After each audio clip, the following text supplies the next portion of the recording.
사람은 어쨌든 적응의 동물이기 때문에 아무리 내가 힘든 곳에 있어도 금세 또 적응을 하거든요. 그래서 주기적으로 더 힘들게 높여서라도 교정을 시켜야죠. 고유정, 이은혜, 정청조가 있는 여자 교도소 과밀 문제가 심각하다던데.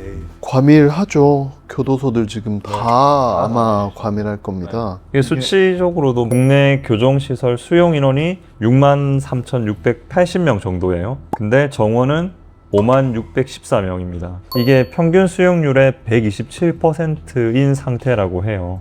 그러면은 변호사님들은 좀 생각하셨을 때 교도소는 빡세야지 뭐냐면 교화 측면에서 이렇게 지내는 게 맞다. 둘 중에 어떤 게 맞다고 생각하시죠? 최근에 에어컨을 설치를 하는 게 타당하냐 안 하냐 이런 기사도 뜨고 했었던 것 같은데 사실 그거는 좀 지엽적인 측면인 것 같고 2평, 3평 남짓한 방에 제대로 눕지도 못해요 정말. 지금 전국적으로 교정시설에 낙후된 정도나 이런 것들은 매우 열악한 수준입니다. 근데 좁게 있으면 사실 더 힘들잖아요.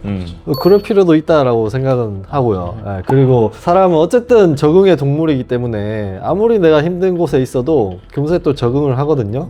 그래서 주기적으로 더 힘들게 이런 분이 이제 권력을 잡으면 이제 삼청교육대 부활하는 거예요 이제. 쉽게 저는 부활시켜야 된다고 보는데 다만 이제 그 삼청교육대로 보낼 사람인지 아닌지를 정말 잘 추려야 정확하게 된다. 추리고 판단을 해야 된다라고 생각해요. 그것도 변호사님이 한번 그러면 기준을 한번 잡아줘요. 기준. 어떤 사람을 보내야 할까요? 가야 될 사람 많죠 사실. 그리고 제가 지금 이 교도소 뭐 더 힘들게 해야 된다 이런 얘기를 하면 저한테 이제 서운해 하실 분들도 계시는 텐데 어쨌든 그분들은 지금 유튜브를 못 보는 분들이니까 의뢰인 분들 계시.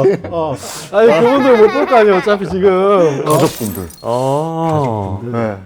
우리 교도소 좀 더 이제 개선해야 됩니다. 아직까지 비밀가정으로 부산 교도소의 개소일이 1947년 9월 1일이고요. 더 재미있는 얘기는 부산 구치소인데 개소일이 1896년 그래, 여기 진짜 작고. 5월 31일이에요. 교정시설이 교정시설로서 작동하기 위해서는 조금은 현대화하고 그 다음에 뭐 교정 프로그램 이런 걸 더 잘 정비해서 진짜 교정시설로서 역할을 수행할 수 있게 해줘야 되는 게 지금 필요한 것 같다. 사실 우리가 처벌을 여러 관점에서 볼 수 있잖아요. 일단 잘못한 것에 대한 대가를 치르는 게 있을 거고 네. 그 대가를 치름을 다른 사람들한테 보여줌으로써 어떤 전체적인 범죄를 억제하는 그런 효과가 있을 수 있고 예방 효과. 이런 측면에서 바라보면 더 열악해야 되고 더 불이익을 줘야 되고 또 한편으로는 또 교정이라는 측면이 네. 있으니까 그 관점에서는 교정기관에서 올바르게 그거를 받음으로써 더 나은 사람이 돼서 그 이후에 사회활동을 할 수 있도록 교정을 또 시켜야 되니까 그래서 아까 삼청교육대 말씀하신 거 아니에요? 그렇죠. 좁혀서라도 교정을 시켜야죠. 네. 아무튼 근데 후자의 관점에서 보면 좀 개선될 필요는 있을 것 같아요. 네. 근데 너무 많은 이제 분들이 전자의 관점에서만 바라보니까 맞아요. 왜 네. 그 돈을 이제 범죄자들한테 쓰냐. 그 돈 있으면 뭐 더 어려운 사람들 도와달라. 뭐 이렇게 얘기를 하는데 그 말씀도 틀린 말은 아니죠. 근데 이제 그게 교도소라고 해서 잘못을 저지른 사람들이 가는 곳이니까 힘들어야 돼. 이렇게 하는 것은 사실은 굉장히 쉬운 접근이죠. 맞아요. 네, 막상 그 현실을 저희들이 옆에서 바라보면은 억울하게 옥살이를 하시는 분들도 분명히 계세요. 그냥 정상적으로 기업을 운영하다가도 그 대표이사에게 주어지는 어떤 법적인 어떤 제재가 뭐 수백 가지가 된다고 하잖아요. 네네네네. 그러면 뭔가 이런 흉악범이다, 뭔가 반사회적 인물이다 라는 관점으로 이렇게 교도소나 구치소에 있는 사람들을 일반화하기는 사실은 어려운 측면들이 있습니다. 네, 맞아요. 실제로 많은 뭐 범죄자들을 저희가 거기서 접하든 또는 구치소로 가기 전에 접하든 이분들은 격리가 필요한 존재다라고 판단되는 경우보다는 이분들이 뭔가 잘못된 선택을 한 이유를 정확하게 확인해서 앞으로는 그렇지 않도록 바꾸는 게 더 맞지 않을까라는 생각하는 경우가 더 많거든요. 근데 뭐 교정시설이 열악하고 힘들면 힘들수록 다시는 범죄의 길로 갈 가능성도 낮아지지 않을까요? 역시 삼청교육대. 저는 사실은 이런 관점에서도 사실 찬성하진 않거든요. 왜냐하면은 그 감옥이라는 곳은 그냥 들어가는 것 자체만으로도 엄청난 자유가 박탈이 되고 그 군대 훈련소를 다 가보셨잖아요. 군대 훈련소에서 통제하는 것보다 훨씬 강한 수준의 통제가 이루어집니다. 그렇기 때문에 그 자체만으로도 엄청난 불이익을 주고 있는 거기 때문에 거기에 더해서 괜히 불편감을 더하는 어떤 것을 굳이 필요로 한다? 저는 그건 좀 지나칠 수도 있지 굳이 필요로 한다라는 게 아니라 굳이 개선하는 거를 누군가는 반대할 수 있다. 저는 우리가 반대하는 입장도 충분히 이해돼요. 아까 말씀하신 대로 거기가 열악하기 때문에 그들이 안 가고 싶어서 더 정상적으로 살 수 있지 않느냐 이런 말을 한다면은 그것도 곰곰이 생각해보면 맞는 말 같기도 하거든요. 근데 뭐 뒤집어서 생각해보면 저는 이게 대한민국이라는 우리가 국가를 이렇게 영위해 나가는데 가장 밑바닥을 어느 정도로 설정할 것이냐의 문제라고도 볼 수 있을 것 같거든요. 정말 최악의 상황은 그래도 이 정도는 되어야 하지 않나라는 게 교도소에서 한 사람이 살아가는 모습 정도로 설정을 할 수 있고, 그렇게 바라본다면 저는 조금 더 개선이 되어야 하지 않을까. 왜냐하면 사실 뭐 북유럽 이런데 교도소 취재한 거 보면은 그 안에서 자전거도 타고 뭐 엄청 넓은 공간에서 아름답게 생활하고 뭐 취미 생활도 즐기고 이렇게 한다는 것들이 미디어를 통해서 전달된 게 있는데, 저도 놀라워. 그렇다고 해서 그 복지국가에서 그 감옥에 가서 살래? 라고 하면은 저는 그 선택을 할 사람은 없다고 생각하거든요. 자유의 가치가 그렇죠. 소중한 나라일수록 거기 가는 걸 극단적으로 원치 않을 것 같아요. 어쨌든 나를 뭐가 됐든 통제하는 게 있다는 것 자체만으로도 그렇죠. 엄청난 억압일 것 같아요. 근데 자유가 제한된다는 거는 그냥 당연한 전제이고, 자유가 제한되기 때문에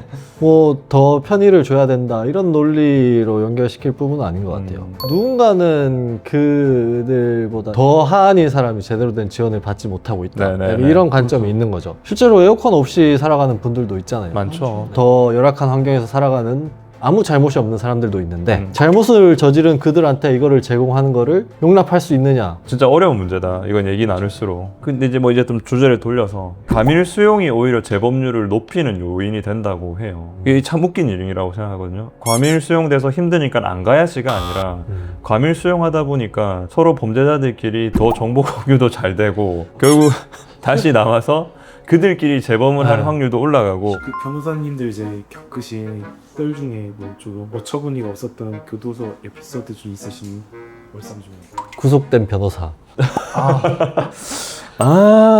검사회전 영화에 보면 네. 그 황정민이 검사였다가 구속이 되잖아요. 네네네. 그리고 그 안에서 이제 법적 지식을 활용해서 뭐 교정 공무원들도 도와주고 뭐 여러 사람들을 도와주면서 어떤 지지를 얻고 즉세를 해가지고 막 편의를 보고 막 그러잖아요. 이 비슷하게 모 변호사는 구속이 됐는데 네네. 그 안에서도 여러 뭐 법률 상담도 해주고 뭐 하다가 재능을 잘 활용하셨네요. 뭐 그게 또 영업으로 이어져가지고 자기가 원래 운영하던 그 로펌의 수익과 엄청 뭐 큰 기여를 했다. 그 안에서의 영업 활동이.